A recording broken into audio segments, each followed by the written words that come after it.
Dhaba style பிண்டி மசாலா ஒரு முறை செஞ்சு பார்த்தீங்கன்னா திரும்ப திரும்ப செய்வீங்க. வணக்கம் நண்பர்களே, welcome back to Logan easy cooks channel. நமக்கு சோறு தான் உலகம், no matter where you are. நம்ம இன்னைக்கு வீடியோல ரொம்ப ஹெல்தியான கிட்ஸுக்கு பிடிக்கிற மாதிரி ஒரு ரெசிபி பார்க்க போறோம். ரெஸ்டாரண்ட் ஸ்டைல்ல டேஸ்டியான வெண்டைக்காய் கிரேவி. இந்த பிண்டி மசாலா வெண்டைக்காயில செய்யக்கூடிய பிரபலமான நார்த் இந்தியன் ஸ்டைல் ரெசிபி. இது வெஜிடேரியன் தாபா எல்லாத்துலயும் ஃபேமஸான ஒரு டிஷ்.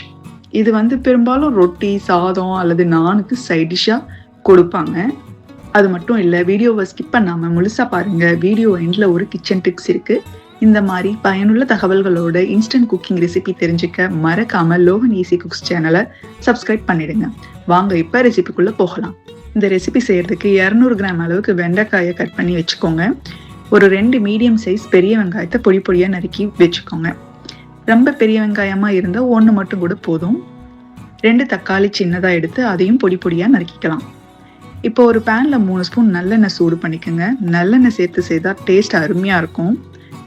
அதுல வெண்டைக்காயை சேர்த்து நல்லா ஒரு 2-3 நிமிஷம் வணக்கி விடலாம்.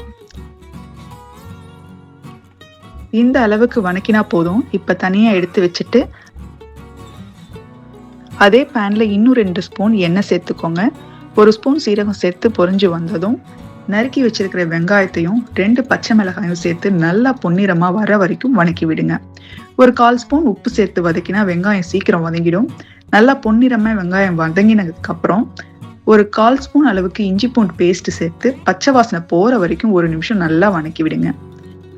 ஒரு கொத்து கருவேப்பிலை சேர்த்து 10 செகண்ட் வதக்கி நறுக்கி வச்சிருக்கிற தக்காளியும் சேர்த்து நல்லா வதக்கி விடுங்க. இதுலயே கிரேவிக்கு தேவையான அளவுக்கு உப்பும் 1/4 ஸ்பூன் மஞ்சள் தூளும் சேர்த்து நல்லா மிக்ஸ் பண்ணி விடுங்க. தக்காளி மைய மசியணும். கிட்டத்தட்ட தொக்கு பத்துக்கு வந்திருக்கும். இந்த மாதிரி இந்த ஸ்டேஜ்ல தேவையான மசாலா பொடிகளை சேர்த்துடலாம். வீட்டில் அரைச்ச குழம்பு மிளகாய் பொடி 2 ஸ்பூன் சேர்த்துருக்கேன். அது இல்லாத பட்சத்துல நீங்க இப்ப நான் சொல்லக்கூடிய மசாலா பொருட்களை சேர்த்துக்கலாம். அதாவது 2 டீஸ்பூன் கொத்தமல்லி பொடி, 1/2 டீஸ்பூன் தனி மிளகாய் தூள், உங்க காரத்துக்கு ஏற்ப சேர்த்துக்கோங்க. 1/4 டீஸ்பூன் கரம் மசாலா, 1/4 டீஸ்பூன் சீரகத்தூள். இந்த மாதிரி பொடிகளை சேர்த்து நல்லா மிக்ஸ் பண்ணி விடுங்க.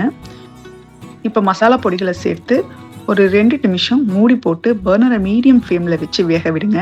மசாலா வாசம் போய் நல்லா இருந்து எண்ணெய் பிரிஞ்சு வரும். அடி பிடிக்கிற மாதிரி இருந்தா இடையில நல்லா மிக்ஸ் பண்ணி விடுங்க. இப்போ பாருங்க, மசாலா எண்ணெய் பிரிஞ்சு வந்திருக்கும்.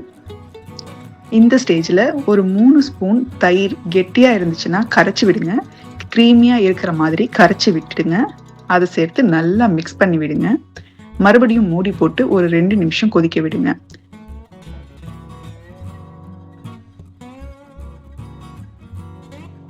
இந்த மசாலா ரெடி ஆயிடுச்சு. இதுல நீங்க ஃபர்ஸ்ட்ல வதக்கி வச்சிருந்த வெண்டைக்காயை சேர்த்து நல்லா மிக்ஸ் பண்ணி விட்டு தேவைக்கேற்ப தண்ணியை சேர்த்து ஒரு 1/2 கப்புக்கு தேவைப்பட்டா ஊற்றிக்கலாம்.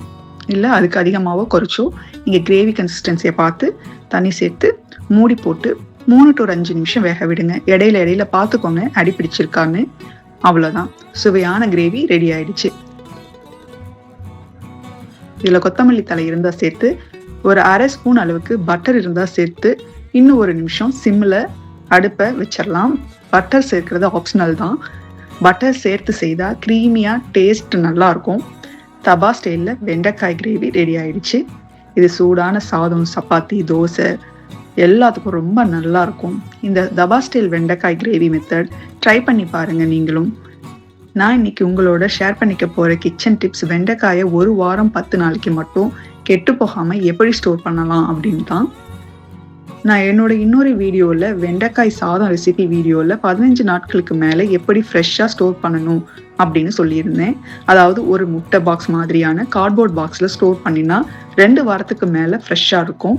ஆனால் நம்ம 1 வாரத்துக்குள்ளே யூஸ் பண்ணிடுவோம் அப்படின்னா இந்த மாதிரி பிளாஸ்டிக் டப்பாவில் டிஷ்யூ பேப்பர் அல்லது நியூஸ் பேப்பர் அடியில் வச்சு அதில் கவர் பண்ணி வச்சிங்க அப்படின்னா ஃப்ரெஷ்ஷாக இருக்கும். நீங்கள் பேப்பர் போடாமல் வச்சிங்க அப்படின்னா இந்த மாதிரி தண்ணி கண்டென்ஸ் ஆகும் பாக்ஸில்.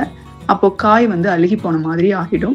பேப்பர் போட்டு ஸ்டோர் பண்ணும்போது 10 நாள் வரைக்கும் ஃப்ரெஷ்ஷாக இருக்கும். இந்த மெத்தட் உங்களுக்கு பிடிச்சிருந்தா லைக் பண்ணுங்க, கமெண்ட் பண்ணுங்க, மற்றவங்களுக்கும் ஷேர் பண்ணுங்க.